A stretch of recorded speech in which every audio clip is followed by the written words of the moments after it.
本节目由高活营养好奶源、地球宝宝超爱喝的美素佳儿冠名播出。本节目由爆梗有实力、深睡来助力的喜临门赞助播出。专注流感18年，累计守护亿万家庭。本节目由东阳光药特约播出。本节目由超丝滑的德芙赞助播出。本节目由31年销量领先、再创耐用新纪录的南孚电池赞助播出。本节目由高能守护笑字有光的高露洁赞助播出。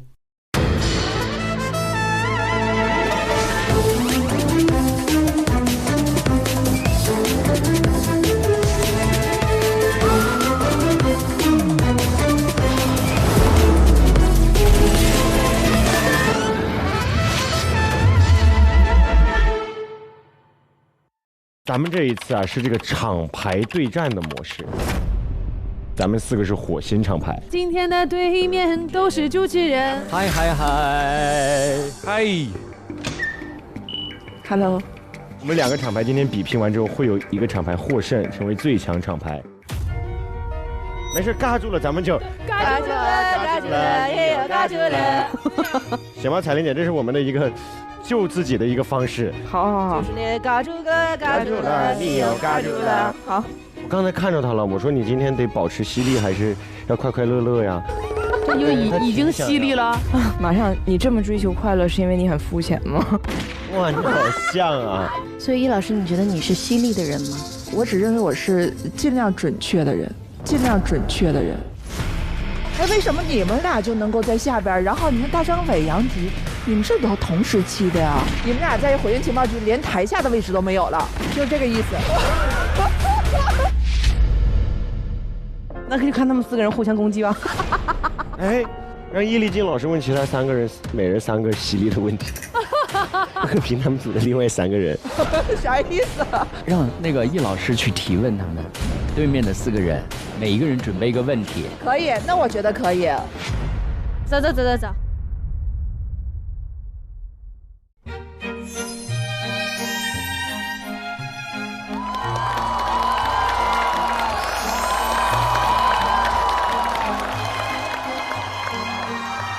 有请火星情报局副局长登场。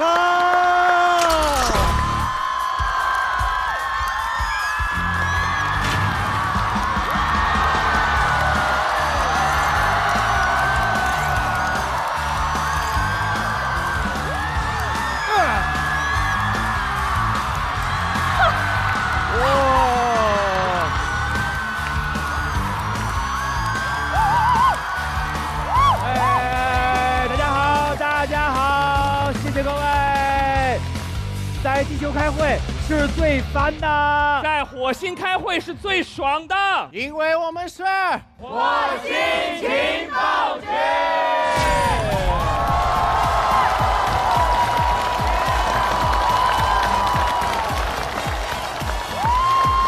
哇，有，易立竞老师来稍等。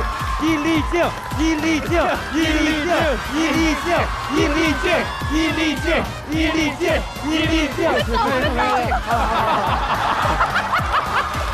谢谢大家啊！大家请坐啊！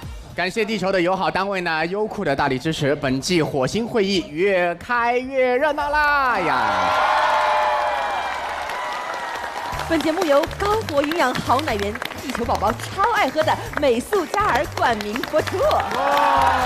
本节目由爆梗有实力、深睡能量满格的喜临门联合赞助播出。专注流感18年，累计守护亿万家庭。本节目由东阳光药特约播出。哦，今天好好看哦，今天太适合说口播了。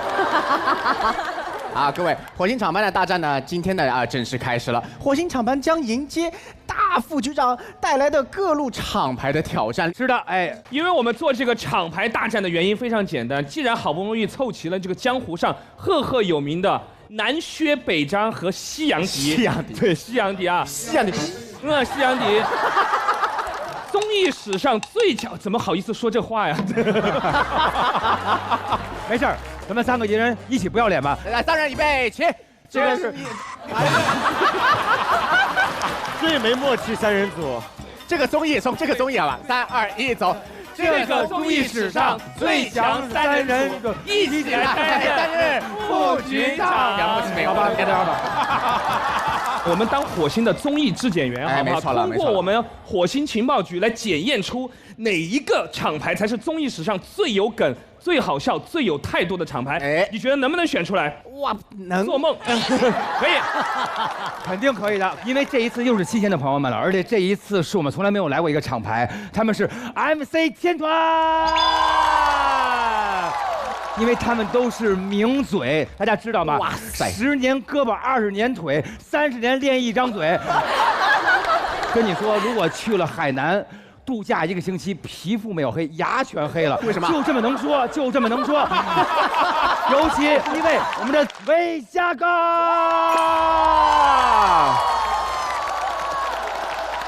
拜年了，拜年了，想死你们了。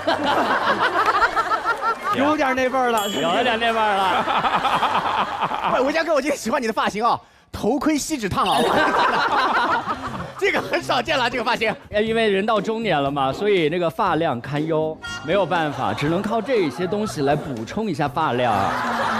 哎，但是说实话，其实我大概2、3年没有这么频繁的工作，是很久没有就是见过这么多观众一起录节目了。哎，其实我觉得还是有点生疏，有点紧张。那掌声给佳爷，想你。希望以后有更多的机会吧，和观众朋友一起来分享更多有意思的事情。谢谢大家，谢谢。您来我们太开心了啊！您是看着杨迪录节目一步长大的，看着怎么样？这一步一步长起来啊！长得怎么样？标致不？杨迪最近戴美瞳跳 Trouble Maker。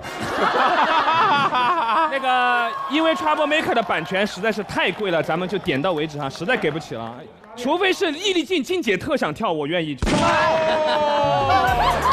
易立竞姐要是在我们这节目跳 Trouble Maker 爆了，伊利爆，哇！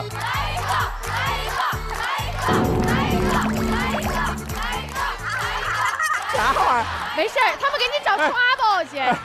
我音乐已经来了，来领一下。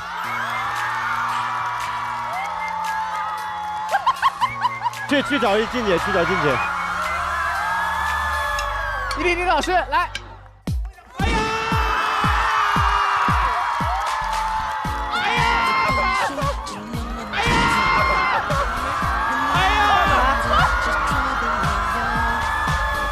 什么呀这是？吓人吗？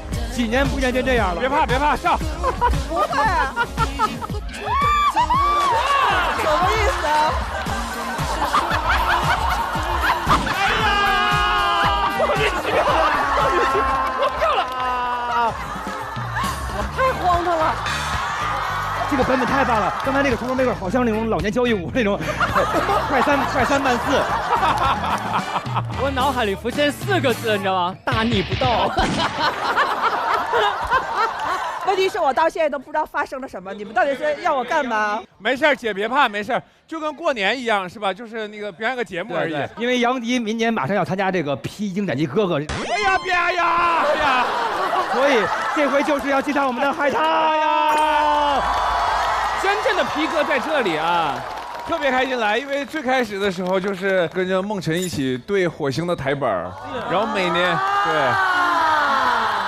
火星的女婿，今天我来了，然后我也希望大家可以开开心心的我们玩起来，好不好？梦辰有没有给你交代什么来录火星的话？昨天的我的 follow PD 是他。昨天晚上专门跟我一起对台本，他说交代我要好好说，你别给他搞砸了，是这意思吧？哎呀！好嘞，严肃点，易立竞老师，他来了，他来了，灯光怎么还有光啊？给个追光就够了，追光，易立竞老师，他来了，全场。气压很低，现在掌声轻轻拍，不要吓着易立竞老师。有病啊！大家好，我是易立竞。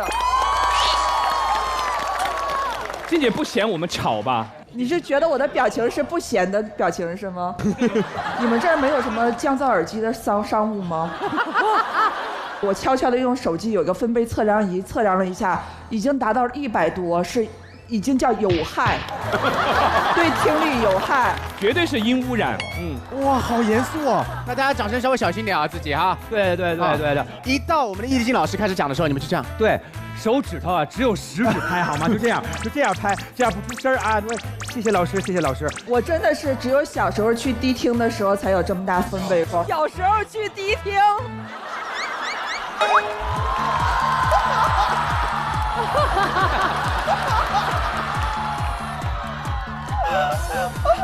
难忘今宵，难忘今宵。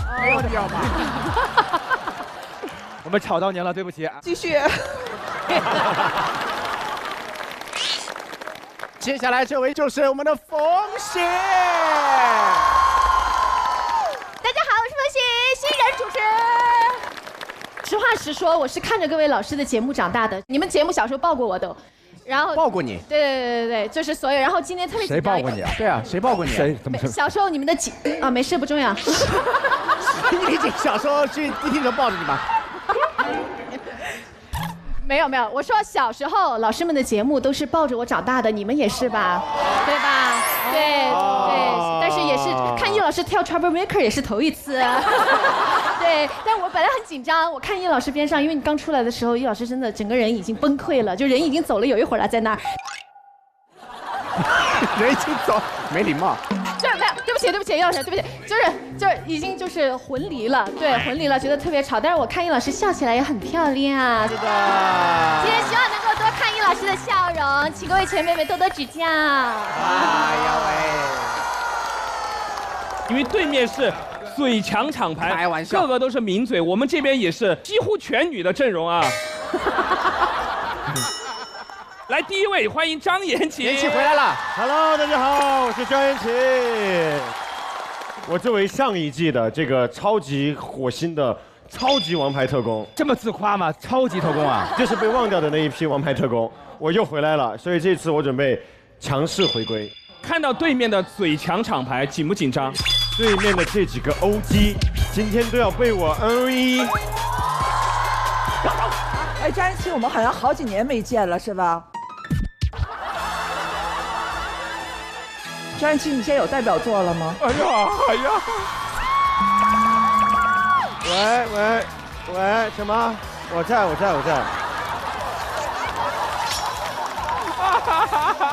能和易立竞老师一起录《火星情报局》就是我的代表作。还好我是高情商，绝对高情商发言，但这个不是没有用，对。多多向各位前辈学习，谢谢。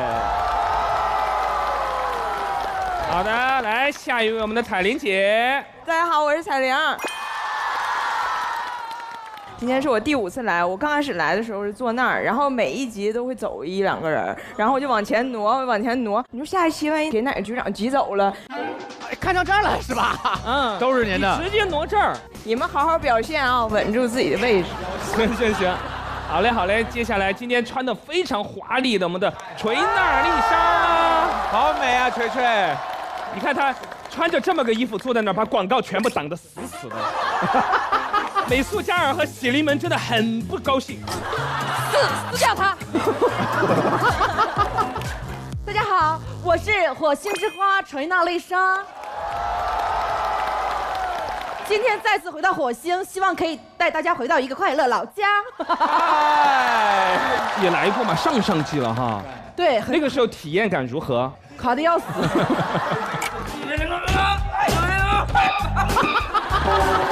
过去都是过去垮，哪有这回垮呀？来，欢迎我们第一次来到火星的管乐。大家好，我是演员管乐。你夹的好厉害呀！我是喜庆的管小月，来到火星过大年，初来乍到的小演员，希望大家新年挣大钱。哎呀，对不起，老师，我刚声音太大了 ，sorry。已经吵到了，没关系的。其实没关系，因为易老师分辨不清楚到底是谁吵到他了。对，是全世界都在吵。对，易老师不管说什么，我听见都是道歉，给我道歉。快道歉吧，快道个歉吧。对，错了，然后继续。你不要被他们操控，做自己。好，不要被他们操控。好，又吵到了，又吵到了。好了，同学们，听完之前呢，我再强调一下我们的投票规则哈。在场的每位特工呢，都必须提一个我发现了，观众都有唯一的一票投给你认为本次会议最有梗、最好玩的特工，而厂牌的得分呢，就是该厂牌所有特工得分的总和，哪个分得的最高呢，就赢得了本期的厂牌大战的胜利。谁说的特别棒，我们就通过这个毽子给它位置越来越高。太棒了！哎呦，那为什么不直接取代你们的位置呢？你们的位置是最高的。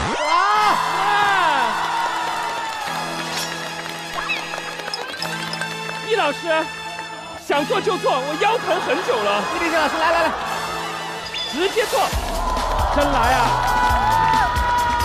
你坐，咱3个现在位置挤没有了。坐，同学们坐。会不会觉得我站在这儿更合适？合适。确实。既然我们是厂牌大战，一定会有输赢，那就势必要有奖惩。刚才在备战间呢，两边阵营都已经讨论出了，如果对方输了，希望他们接受什么样的惩罚。现在就说出你们的创意吧。我现在这个不是惩罚吗？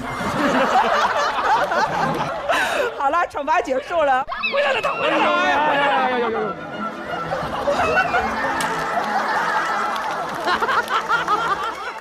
啊，太棒了！今天非常好看了。那同学们，我宣布，火星情报局第7季第5次会议正式开始。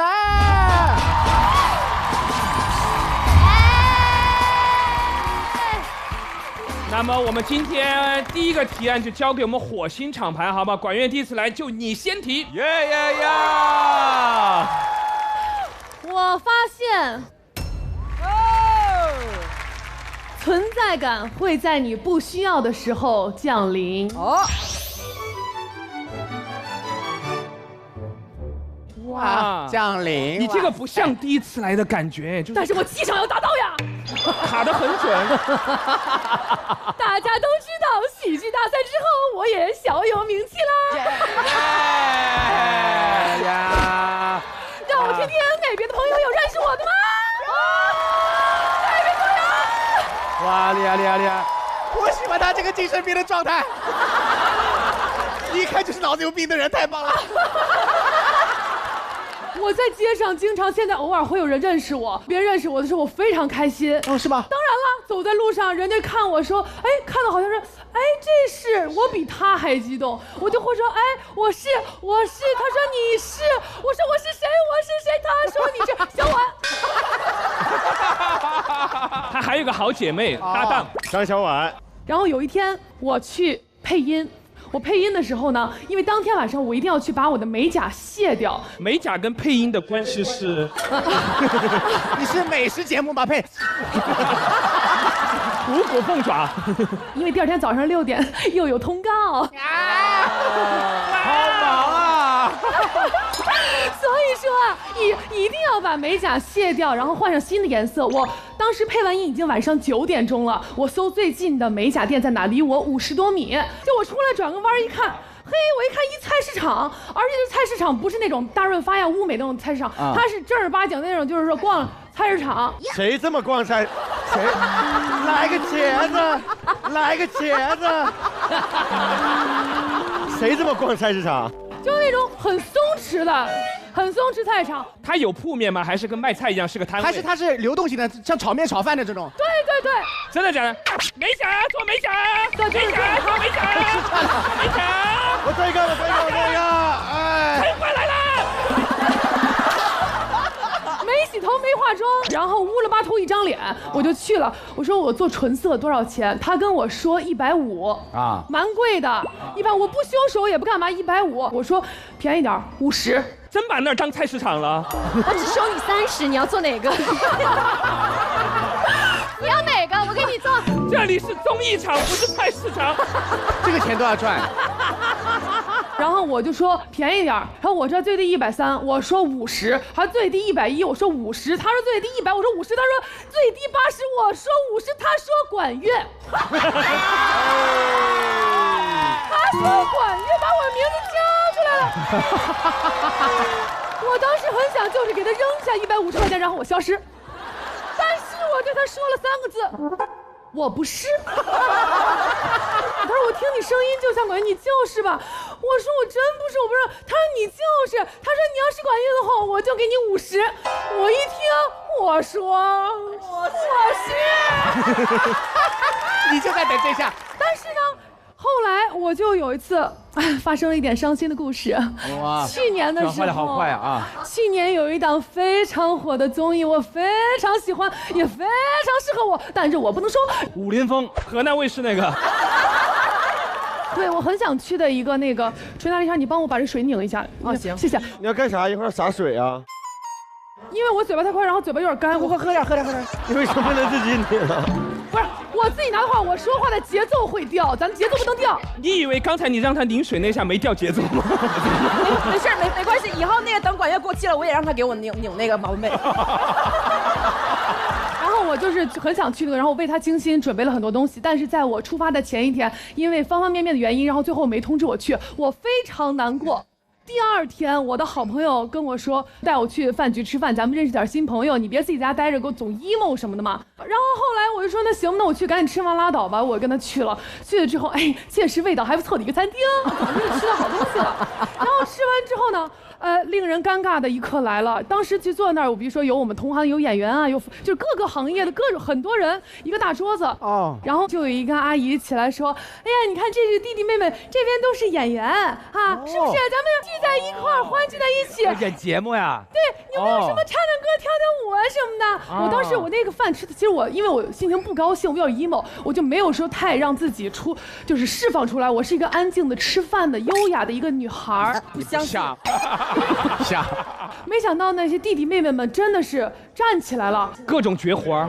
然后他来了一段诗朗诵，卷起来了。他来了一段，我想开放我宽阔的粗暴的嗓音，唱一支野蛮的、大胆的、骇人的新歌。我想拉破我的袍服，我整齐的袍服，露出我的胸膛、肚腹、肋骨和筋络。我当时懵了，我懵了呀。我们也懵了。管乐，我们刚才也懵了，以为谁上你身了，被夺舍了。他气势汹涌，他慷慨激昂，我们旁边的小妹妹也不甘示弱，站起来就是在那东山的。那第3个人演不演托举了吧？得把前面2个人这边就举起来做。咱给张小伟，快来个托举一下子，快点。然后我想说，大家你看氛围都还不错，哎呀，挺好，就过去了。没想到那个阿姨又说，哎，你们知道妹妹旁边那个人是谁吗？你猜我是谁？没有必要。然后人说，这就是那喜剧演员、喜剧大赛的那个管乐，他就是那青蛇。那既然到这儿了，咱们喜剧演员都来了，那还不得给大家来一个？我当时非常的惶恐，懂我吗？我很惶恐。我懂。这是什么局啊？天哪！在这场上，我当时很紧张，我就特别难受，因为气氛已经烘到那儿，他们都来一个，而且我作为一个喜剧演员，我知道此时此刻我该上班了，现在都等着我了。再翻一个，我怎么办呢？你有什么活儿？这个时候，我当时实在是没有办法了，我拿出我的手机，打开我的备忘录，我直接唱了一首。哎呀！叔叔阿姨，哥哥姐姐，哎，今天在这儿开心一场，祝大家天天快乐！哇！青城山下观晓月，共同举杯邀明月。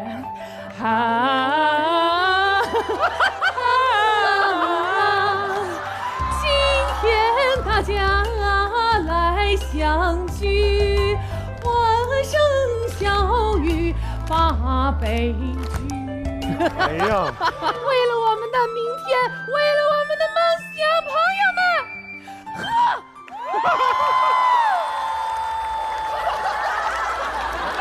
来，烟酒喝，杯都拿出来，所有的艺人，交杯，来，交大杯，来一杯敬朝阳，一杯敬过往，来，开心。这都啥呀？李静老师，来，好吓人呐！这啥？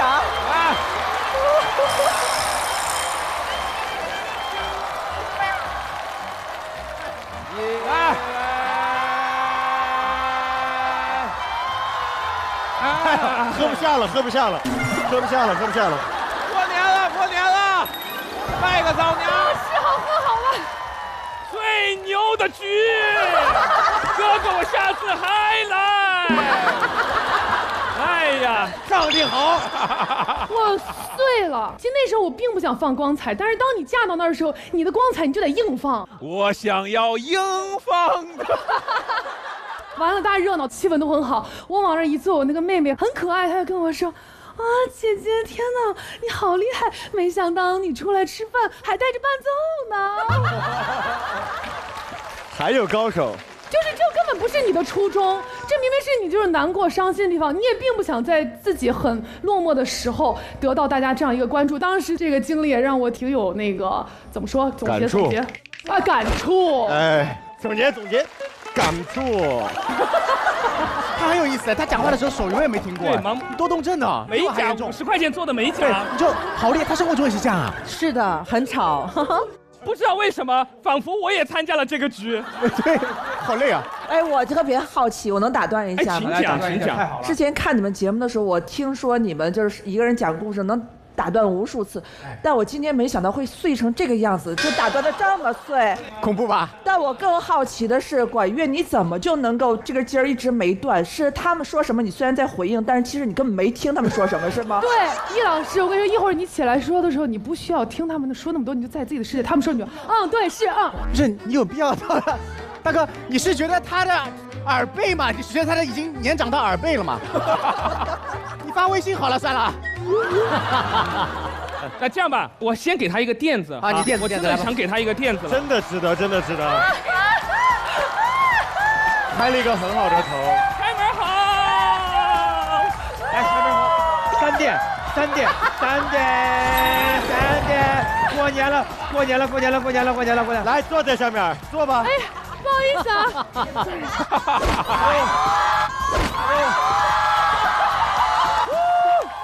帮我拿一下扇子。这娃娃有点意思啊！妈呀，太累了。这个垫子太适合做美甲了。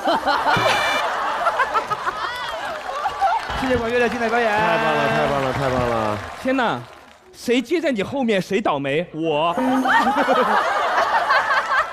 说实话，我也出道多年，确实认识我的人非常的多。一定要把人带成这样子。但是往往有的时候我在生活中呢，爱聊一些私密的话题哈，全是播不了的那种话题，所以我挑这个地方就比较麻烦。我呢，首先戴帽子、戴口罩、戴眼镜，基本上把自己藏得死死的。正好那天在杭州，我说，我们去那个西湖上面聊，坐船。西湖上面可以坐那种游船嘛，然后呢，划船的大哥是那种60多岁，对吧？完全没问题。就坐上去以后，一切都很好，哇，西湖的风开始吹着，刚出去已经离开岸了10米开外，杨迪，完了。整个游船的过程聊的话题非常健康啊，都是西湖实景的事儿。快看断桥残雪，快看三潭印月，哈哈哈哈！总而言之就是这种，我只要想聊点秘密啊，那个就会被发现，就非常尴尬。不知道大家有没有类似的事情？我有的时候去点一碗面或者吃碗面，但是其实我就是很低的想安静一点的，但一旦你吃到一半以后，突然间该杯喝，你走。可能只是歌单里的呢。你只要听到这个东西出来，你一定知道这个老板已经认识你了，赶紧。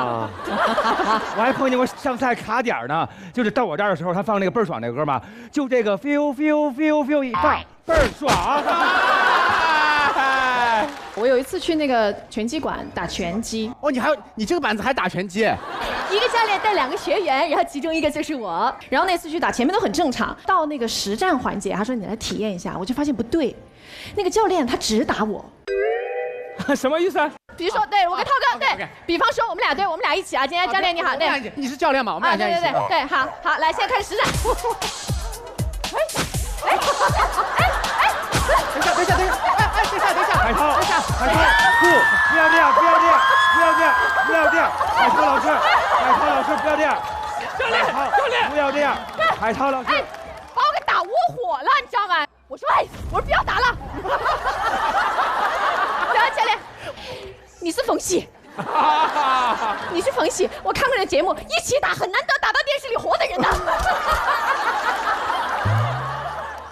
啊，我懂了，明星没打过明星，你是大明星。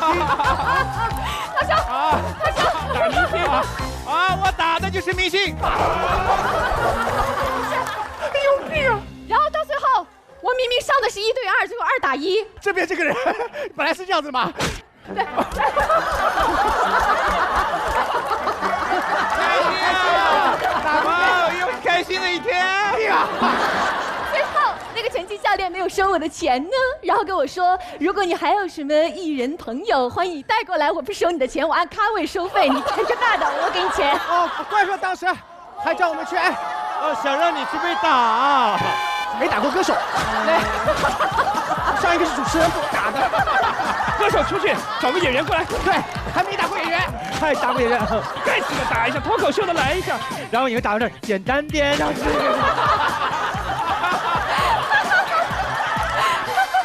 老薛有没有那种关于存在感的事儿？我这2天特别找不到存在感。我这2天的颈椎是我不知道为什么，就是一直头昏一直头昏，大概有1个多月了。后来我就受不了了嘛，然后新演唱会结束，我就直接去看医生的，然后体检。可是我没有做过体检，因为我以前有什么病，就是针对去看。然后到了那个店里面呢，就特别没什么，因为我以为跟看医生一样的，他给你啪衣服穿好以后，你就开始去体检。然后我遇到第一个医生，我也不知道，第一个医生我就说，医生你好，对吧？那个我头昏，我主要的问题头昏，我不知道为什么原因，对吧？主要是我说都昏了1个礼拜了，我跟他说了很多，他说嘘，你听我说。来看这边，这是哪里？人家是测视力的。下。我什么意思啊？我都不知道我这个什么意思啊？好了，没事，下一个吧。啊，他就完全没有理我，我也不知道，不管他，我就跑到第2个去了嘛。第2个是外科，我说医生你好，我主要的问题吧，现在就是头昏。嘘，你听我说，来转过去，裤子脱掉。有一个机器，我不知道你们去过没，是一个封闭的一个像那种太空舱一样的东西，但是它里面是有摄像机的啊。我们这种人对摄像机很恐惧，我一进去一看，哎呦，怎么有个摄像机对着我？脱光。我说不是医生，我现在主要把它嘘，你听我说。衣服放这儿，人脱光，好吧？你们是年轻人啊，这个动作会不会？来跟我做这个动作。我很奇怪，我说为什么要我脱光在你面前做这个动作？我想给他反驳一下，我说是不是你的意思说是只是穿内？他说嘘，你听我说。他嫌我很烦。一个镜一个摄像机，你对一个艺人来说，你其实很有对吧？你就是这样进的吗？他有让你动吗？这样动。对。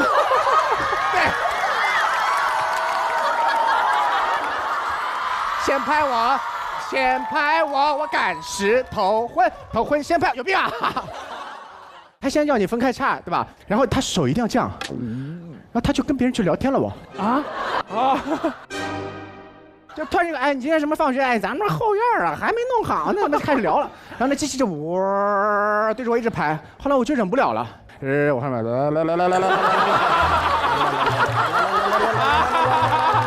我一做这个动作以后，门口安静了。我觉得他带去的都已经是神经医院吧。从来没有人说做这个动作就做这个动作，他居然做了，这个人智商有问题。最后一个项目是一个机器，它给你全身通电，我就一放也不动。结果他跟我那个医生在看过那个我所有的数据什么通电以后，他跟我说你好像你这个人很有可能会有的症状是头昏。来了。我说对呀，我说对，我就是头晕才来看的。他最后给我一句什么症啊？那你自己小心一点。当检查完以后，第2天他才会把你的所有报告说啊你要什么你再去看嘛。所以我一开始没有做过这种全身性体检，我以前在上海不舒服马上就去看专门的东西，先看医生再看这个，我没有经过全身体检。一套流程结束以后，我真的整个人就是好累，我跟他们沟通，他们也不理我，我也不理他们。反正大概一个这样，就是好，非常没有存在感。最后的收尾就是因为我现在为什么你们在网上看到我那个脖子不是一直撑着嘛？就现在我颈椎这边有问题，最后查出来就是颈椎头昏。我问一下你这个医院是在商场里吗？就是那个没有，是吧？菜市场，在美甲的那个2楼。咱们还是希望这个薛老师这个身体健康，身体健康是最重要的。对，这个没事，注意身体，注意身体。其实存在感毕竟是我们自己的主观感受，有的时候我们可能为一个偶然的出糗的时刻，觉得有点不好意思，有点羞愧，但可能对别人来说只是一个普通的笑点，甚至转头就忘了。所以这种时候大家都不用太在意，没关系，好玩就行啊。是的。看一下谁能接住我们管乐的提案呢？这边看看。是的，能接住我们这个提案的只有我们的杜海涛。海涛来了。我发现哟，你往哪儿走？那是哪儿？走了。我发现有的时候越努力越心酸。才发现呀，坏得很。因为是这样的，就是我经过这大半年的这个生活和思考和工作之后啊，我发现人最怕的就是证明自己。最怕证明自己啊？证明自己。对，就突然有一天说可以给你一片天地，让你去做一些事情的时候，我的那个心其实是心很盛的。但是其实对于自己的能力，然后具体适合做什么，其实还在一个模糊的这个认知的过程里面。然后，喝口水，宝哥。前面嘘这么多，是后面要说什么呀？嘉哥，哎，那个帮我拧口水。又反了你了，让嘉哥帮你拧水泼他脸上。来。是不是口干？真口干。哎，温度还合适吧？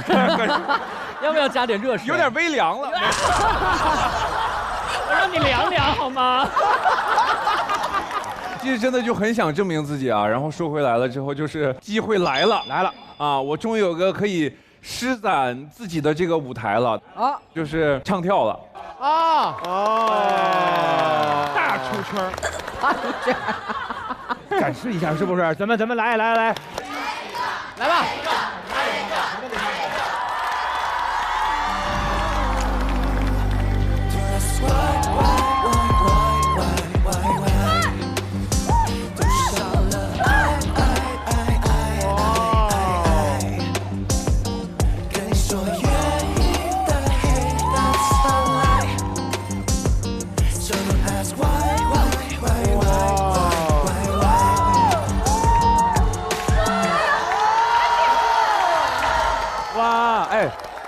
哎，我要说句公道话，其实这真的跳得很棒。我刚才恍然看，感觉有罗永浩在跳车，我觉得。对，就是那个跳YY的时候，我就发现，就是那个舞整个跳完了，跟我想象中的完全不一样。因为确实这个对于我来说已经超纲了，可能我相当于一个小学生的水平，但是那个舞可能是大学考研的那种水准。但是我努力去做了，我去做这个尝试就行。我去参加这个节目的时候嘛，然后那个孟晨也跟我说，你要那个身体要有那个 power， 这个词儿这么难吗？啊，要找到那个点。啊，那个点哦，卡点儿。对，我就记住身体要有力量，要记住那个点，身体要有记住那要靠脸啊！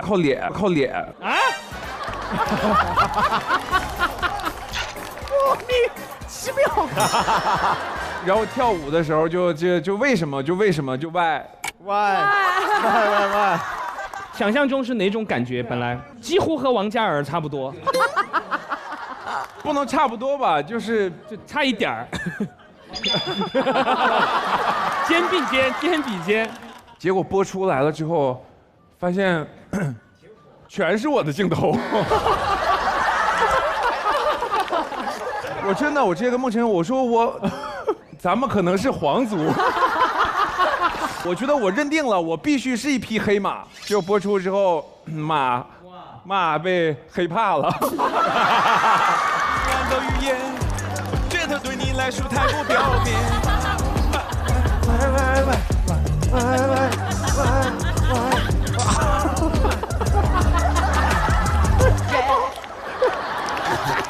每一下都像踢着钢板一样。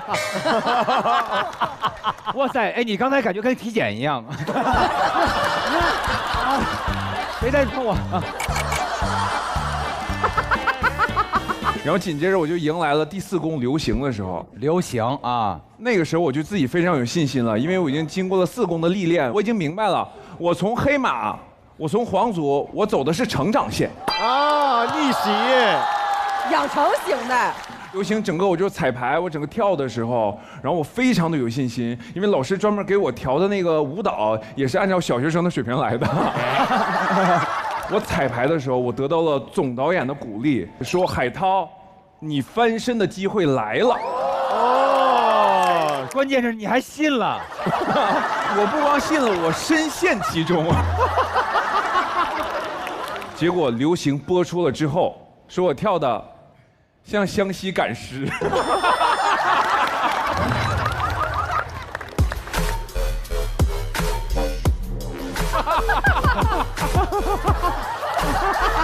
这就是你啊！但是我觉得蛮酷的，还可以啊，酷哎！等一下，等一下，我知道了，可能他如果是个群舞的话就很帅。来来来，后面后面是不是后面，给我站好，站开站开站开站开站开，好，准备好 ，OK 来，把 C 位给我，来。现场所有的观众，大家好，在我身后的就是我们滚烫哥哥团。那我们就期待稍后用你们的舞台和大家见面。来，3、2、1，走。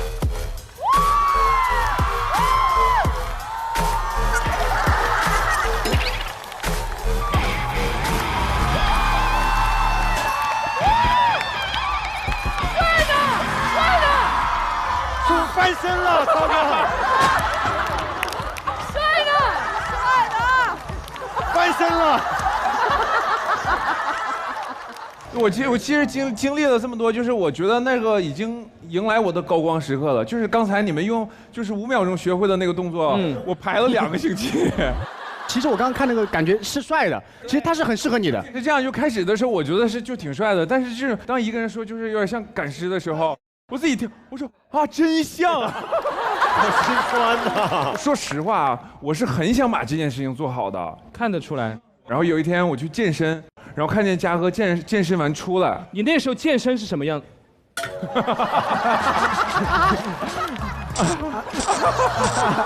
没必要吧？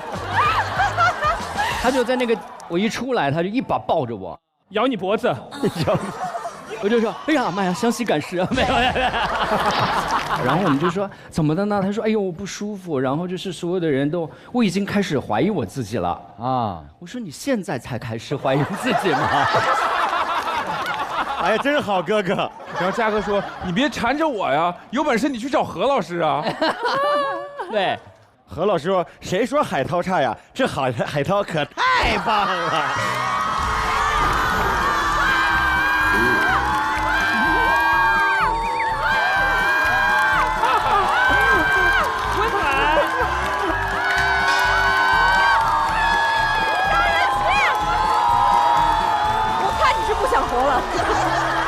现在想来，原来我们都是老何计划当中的一份子。没有，何老师一定会鼓励我们所有人相信自己。但是确实就是跟哥哥们聊完了之后，得到了一些鼓励。因为我之前真的很有一颗唱跳的心的，然后我真的就是参加节目前，我还幻想过，就之后就跑音乐节。对不起，我笑了。跟张大大一起跑。你到时候，对，因为还是有这个梦想嘛，然后梦想成真了。什么时候啊？梦里啊？我有一天做梦啊，让我说完。我有一天做梦，然后梦醒了之后，然后我收到了一个朋友演唱会的邀约。谁这么疯？胆儿真大！大家来猜一猜。让我去当嘉宾，那这个歌手是张远。然后我得到了这个消息之后，我看着那个，因为毕竟是就是凌晨2点40这个消息，怕他喝多了发的。不是刚发完说能当我嘉宾嘛，然后结果就撤回，然后那个。对，然后真的，我当时看到这个消息啊，然后我就是又给梦辰打了个电话，我说这个事怎么办？你还怎么办？张远正在给团队打电话，应该怎么办？昨天喝多了，给朱海涛。然后那个梦辰说，去，证明自己的机会来了，又来了。然后你怎么一路都在证明？现在就是参加那个12月14号，就是明天后天合跳 YYY。哇，一切顺利。自己出了很多歌，没想到自己的成名曲是 YYY。我觉得这边有这么多有舞台经验的人，怎么样把这个秀弄得更好一点啊？那延琪教一个好不好？海涛哥，我必须告诉你，我们要学会用镜头来掩盖自己的短板。跳得不好不是我的问题，是镜头的问题啊！明白明白，懂吧？还有一个就是，只要你的动作够慢，你一首歌里面只需要跳3个动作就结束了。啊，多慢呀！那是帕金森呐，就是啊。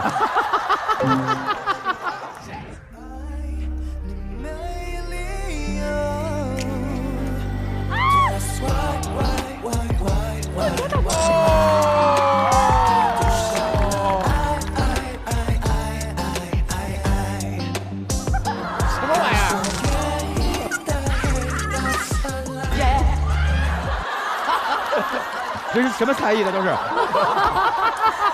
我觉得海涛这个 YYY 为什么那么出圈？你表情没控制好，哎，太疼了。那我应该怎么办呢？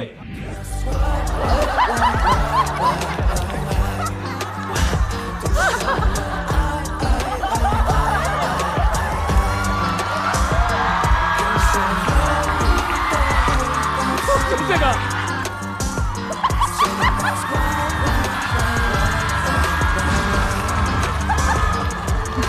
有毛病，神经病！真的 why， 这些演出让大家证明了演艺界门槛真低啊！就是 why。我觉得你可以把刚刚的慢动作，然后伸展开来，舒服融合在一起。不管你做什么，咱们都跟着你，好吧？啊，这样，好，太好了，你彻底完了，好。舒展，眉头。眼睛大，表情好。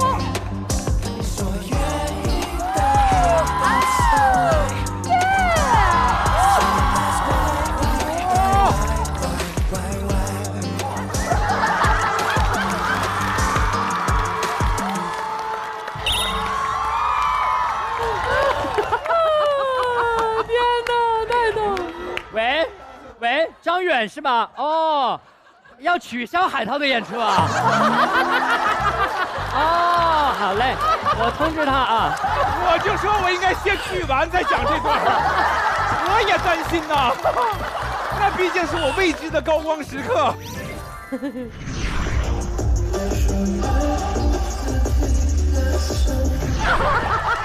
我海涛，哎，我特别好奇，你就是你该这个表演真的是在 P 歌里走到4公。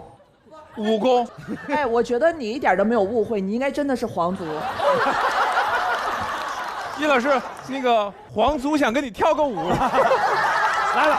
哦！哎，全场安静，咱们准备好。斯坦尼康老师在哪里？咱们3、2、1，走。咱不动，咱就靠眼神给到。先抓头来了，抓头。挥手往前挥手，别怕，对。指手指他，别怕指他，对。转身，来，慢慢手抬起来，走。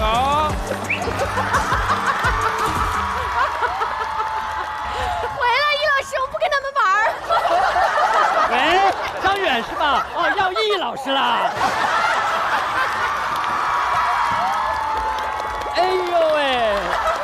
然后还是希望大家就是就是如果遇到一些就是不擅长的事情，然后一些自己未知的领域，然后大家还是可以勇敢的去尝试，因为不去尝试怎么知道自己不行呢？我虽然很挫败啊，但是还是很希望说，就是可能我只走到了这儿，但是大家都很棒。如果你可以看到更美的风景，那你的人生不就又开阔了吗？然后祝福大家都成功。是的，加油啊，海涛！真好。说到这个用力过猛，各位老师有没有这种相关的经验？有徐老师确实唱歌的时候，有时候动作肢体大。哎，我也会跟徐老师一块合唱一个歌，特别好玩的，因为我们唱那个歌意外，对吧？我特别激动。然后徐老师明知唱是这样的嘛，我特别激动。然后我演出一般俩人合唱都要对下眼神啊，一到副歌的时候，我这唱完之后一回头人没了，他演。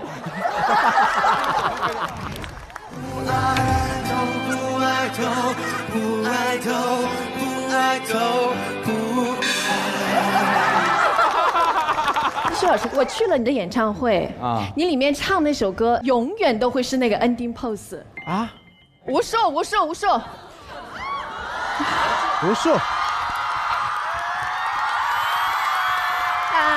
也走。在人们无数的生活里，怎么才有阳光出远方？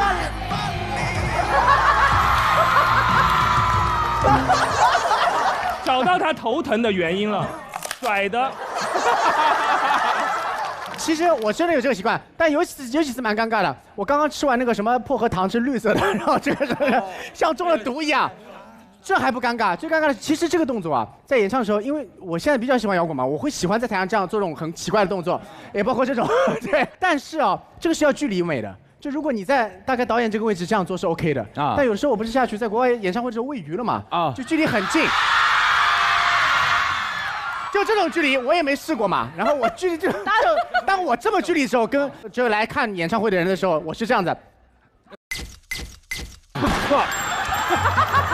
其实做完以后自己很后悔，因为其实很尴尬的，太近了。然后被我那个朋友本来是那个人喜欢啊，他拿出那个医生给我体检看一下牙，啊，那个牙不好，换牙。好嘞啊。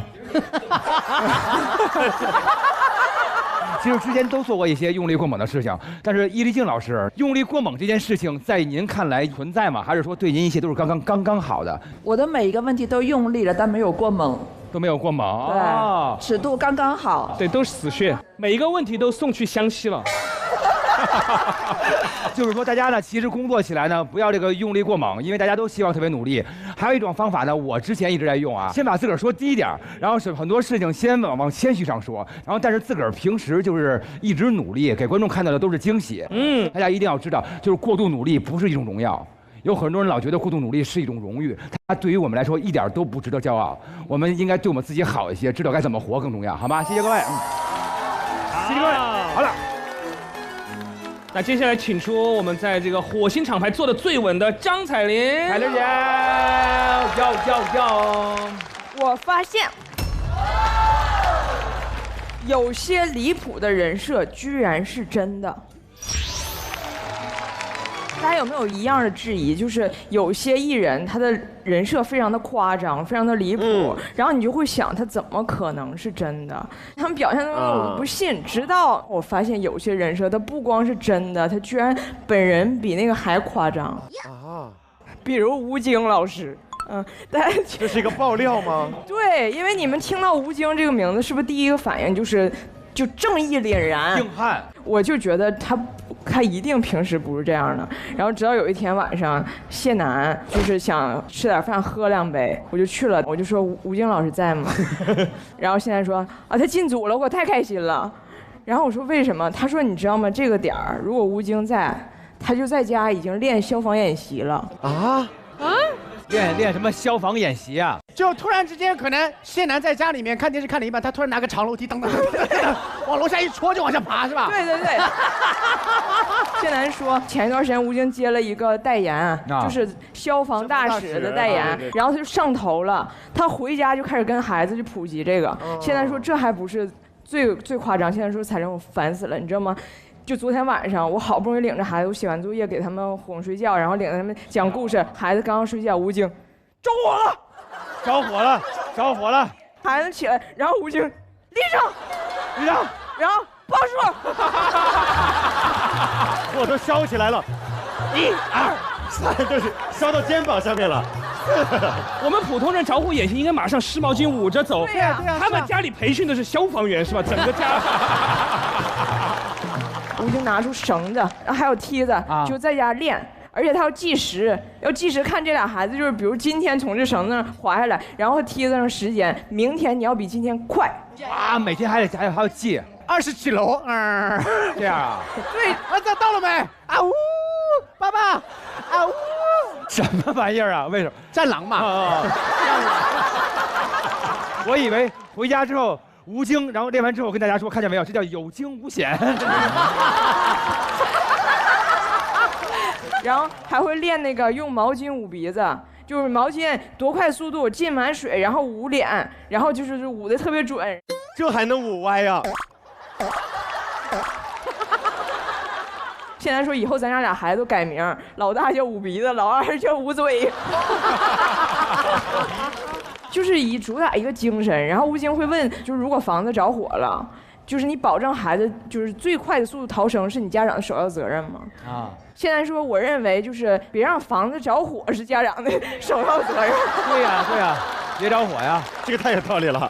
我觉得那个消防大使找吴京简直找得太对了，我没有想到他能这么上头，他这么敬业。然后后来我又见到了金靖，他又帮我证实了这个事儿，因为咱们对金靖的印象是不是就是他的很疯狂、很疯癫，表情也是丰富啊。但是我也会觉得他一定本人不是这样的。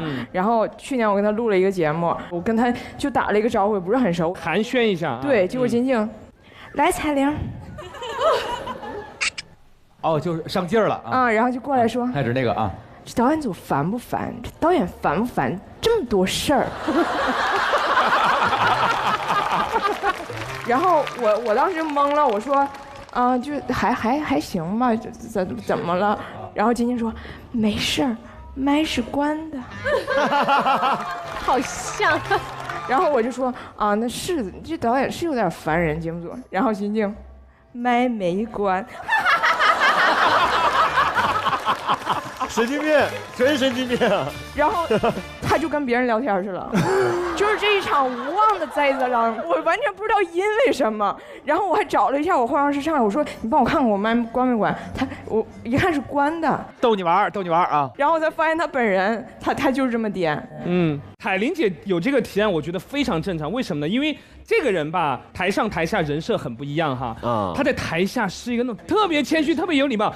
他在台下就是如果要跟你对一个什么内容，他说不好打扰，特别客气。结果镜头一开，今天发生什么事了？今天因为我们在那个火星外面不是有个板子吗？有大家的嘴，通过看这个嘴的照片猜这个艺人是谁。看到那个嘴中间有个很大的照片，这谁的嘴好丑啊！然后我在旁边我说，这是杨迪妈妈的嘴。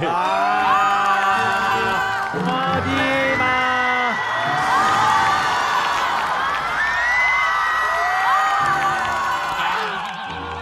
彩玲姐，第一个。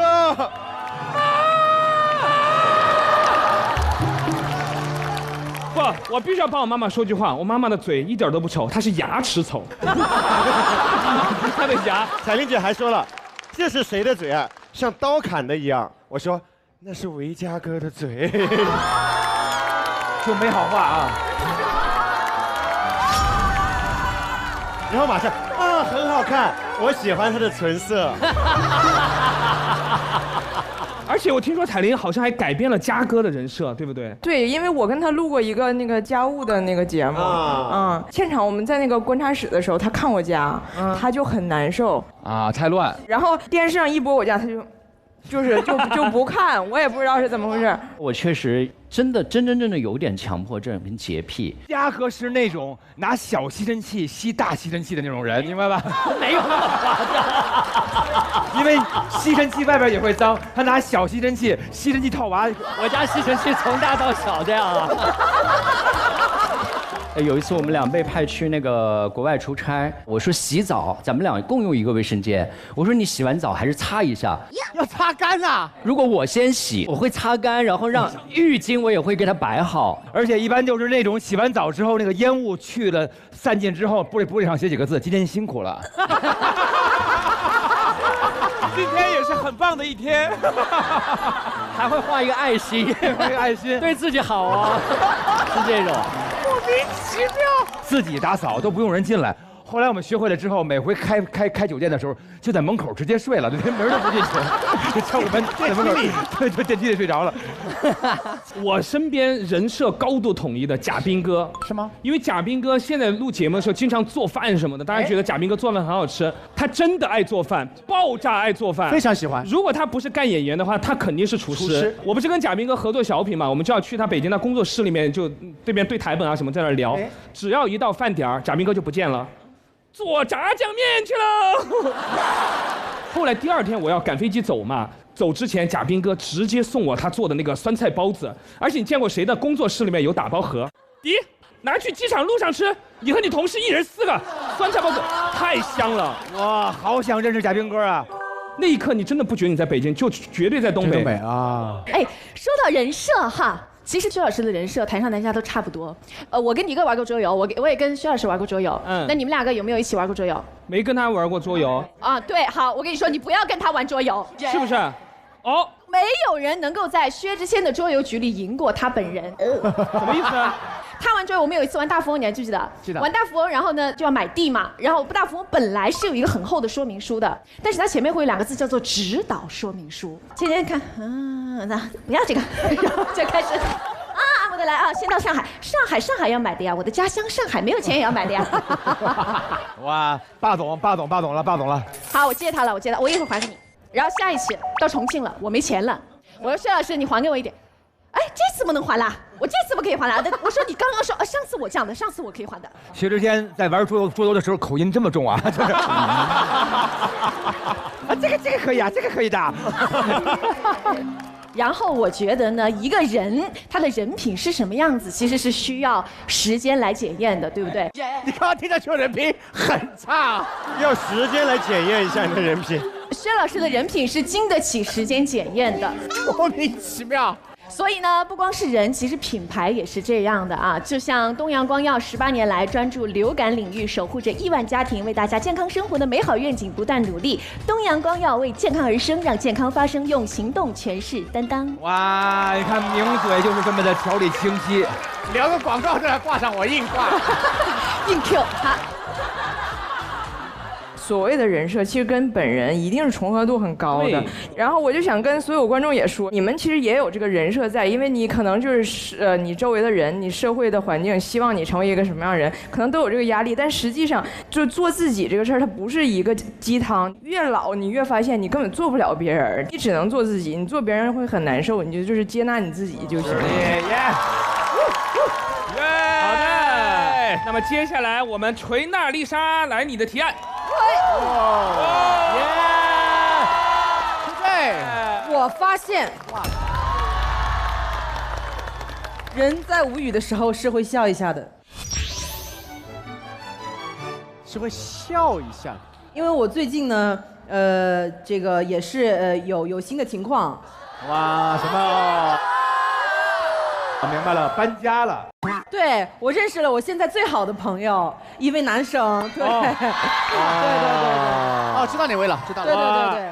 我要跟大家分享的是，我是如何跟李川老师相遇的。对。我们是经人介绍认识的。是。然后这个人叫金梦佳。金梦佳呀啊。那天金梦佳跟我说。哎，锤锤，你要不晚上跟我们去吃烤鸭吧？我心想是烤鸭，谁也没吃过，来北京这么长时间。去了之后呢，一个大圆桌上里面有一些零散的朋友。我一进门看到一位男士，我就是长得非常漂亮，很帅。然后我就坐下之后呢，金梦佳就开始牵线了。金梦佳挨个问，哎，锤锤，你是不是单身啊？我说是啊。你单身多少年了？我说7、8年了吧。他说，哎，因为我不出门，7、8年了吧。这么久，那想不想谈恋爱呀？我说你少说一点。我说随缘嘛，我说随缘嘛。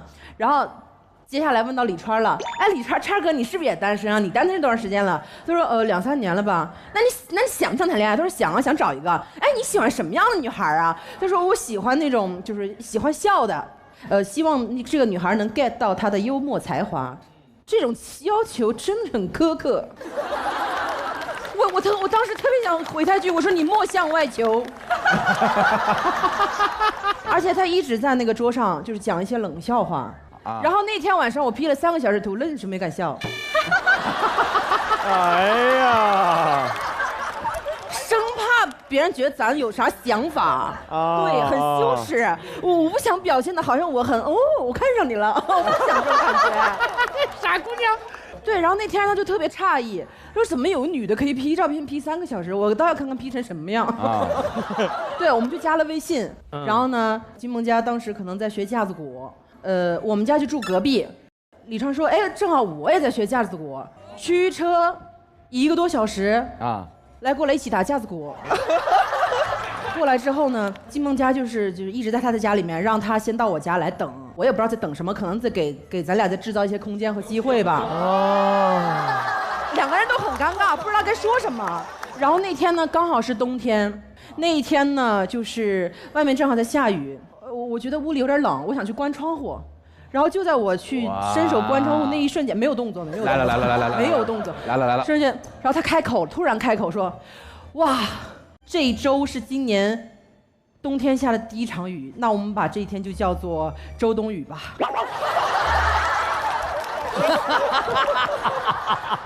我当时那个状态让他笃定了，我就是他的理想女孩啊，因为我表现得很欣赏他的幽默才华。你怎么表现的？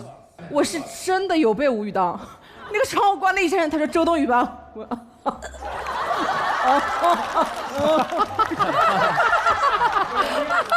给他爽到了。然后，哎呀，我就很莫名其妙，但是呢，当时我对他还是有一些好感的。为什么呢？因为金梦家当时给我介绍他的时候，给我放了一段他在夕阳西下拿着吉他唱歌的视频。他说：“哎，你看你那个身高、样貌什么的，都符合啊。你看这个完美，这个全了，这齐了。音乐才子，夕阳西下怎么样？是不是很帅？”我说：“哇哦，可以，可以。”谁踩着你了我？莫名其妙。很无语的是什么？因为我们在一起的时间，是我生日的前一天啊，然后第2天正好是我的生日。我在楼上洗漱，洗漱完下来之后，我看到他爸把吉他梳了一个油头，坐在我们家那客厅中间。Oh my god！ 哇，很浪漫哦。别高兴得太早。他拿了一把吉他，哒哒哒哒哒，不知道弹了一个什么和弦。咋了？他越弹我越觉得不对劲，为什么还不唱？哦，原来是手跟不上嘴，嘴也跟不上手。就是说唱的时候弹不了。弹的时候唱不了啊，手嘴分离的人，有这样的人，明白？有这样的人。哦，我要开始欣赏了，开始欣赏了，哒哒哒，我叫李川，哒啦啦啦啦，给我你的喜欢，哒啦啦，给我一块砖呢，给我一块板砖。然后我当时内心特别的复杂啊。因为我一时分不清他到底是在搞笑还是展示他的幽默才华，明白了，还是真的就是唱歌好难听。然后我当时想笑又不敢笑，我就说我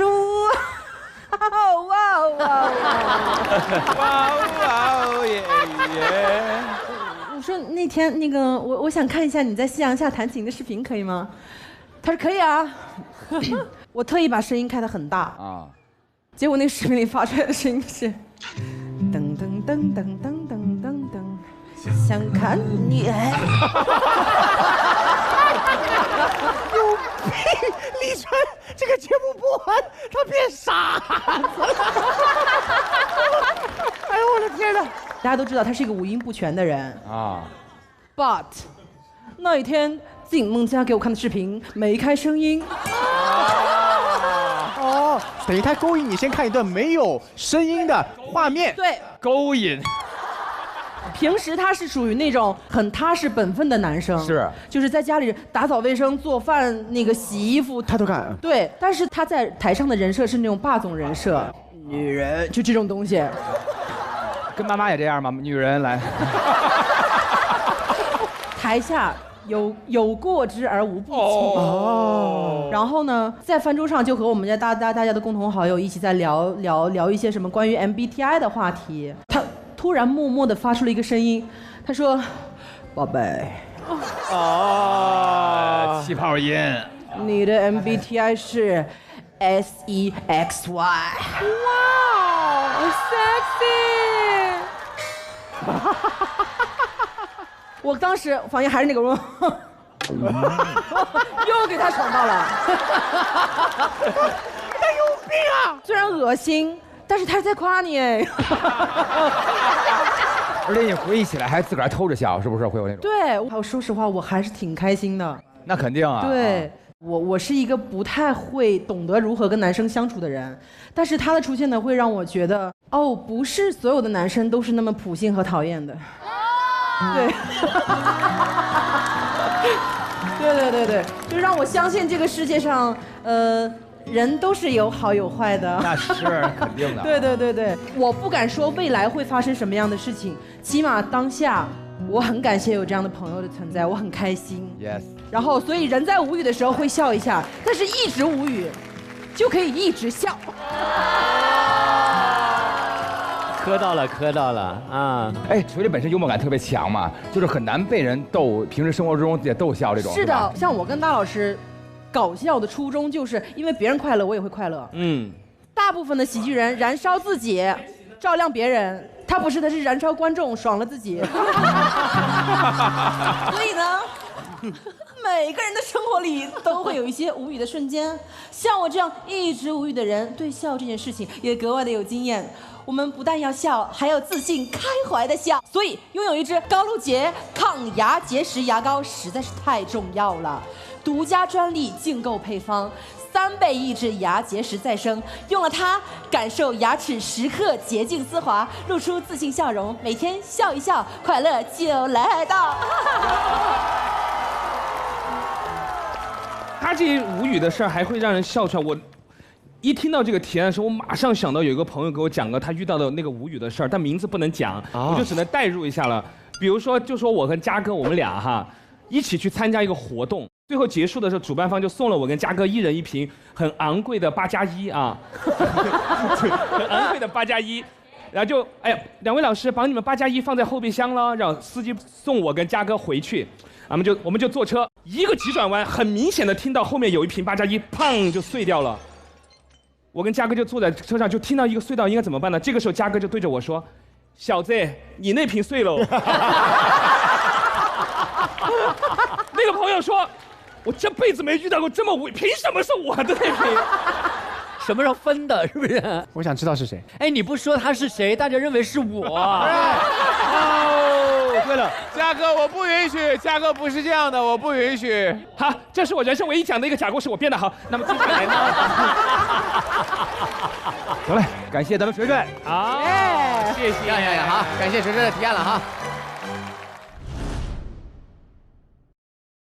我们检测到地球快过新年了，那阵仗真的是锣鼓喧天，鞭炮齐鸣，人山人海，热闹极了呀！那咱们也学习一下地球新年的习俗，贴福字，沾新年喜气。好嘞。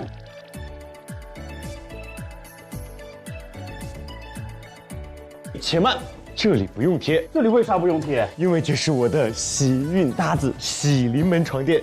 主打一个深度好睡眠，无论在火星开会有多累，只要躺上睡一晚，第2天保证满血复活，好运爆棚，可谓是梦是美事，醒来见喜事，处处遇好事啊！不愧是当过王牌特工的人呢。再说了，这里不是有一个喜字吗？这就叫天选之喜，自带光环，妥妥的喜运王者，直接开启喜运新年。本节目由高活营养好奶源地球宝宝超爱喝的美素佳儿冠名播出。本节目由爆梗有实力、深睡能量满格的喜临门赞助播出。专注流感18年，累计守护1万家庭。本节目由东阳光药特约播出。本节目由超丝滑的德芙赞助播出。本节目由高能守护笑字有光的高露洁赞助播出。